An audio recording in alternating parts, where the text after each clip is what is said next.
আল্লাহর কাছে বিচার রইল।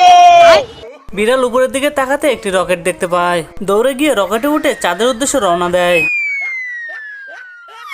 বিড়ালের রকেট উড়ানো দেখে বিল্ডিং গুলো ভয়ে মাথা নিচু করে এবং আকাশের তারাগুলো এক জায়গায় বসে সমালোচনা করতে থাকে। এইটা কি কোনো কথা?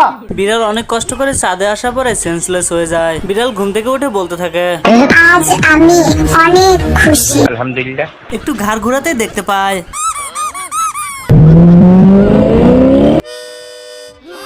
মানে এগুলো পৃথিবী থেকে গেছে। বিড়াল গাছা থেকে কি যেন দেখে পড়ে যায়। বিড়াল দেখতে পায় একটি ন্যাঙ্গটকে একটি পিন এবং পাউডার তাড়া করছে। এটি থেকে বিড়াল পালাতে থাকে। প্লিজ আমাকে ক্ষমা করে দাও প্লিজ। বিড়াল মুখ থেকে ফিটারটি সরিয়ে কান্না করতে থাকে। এখানে আমি আর এক মুহূর্ত থাকবো না।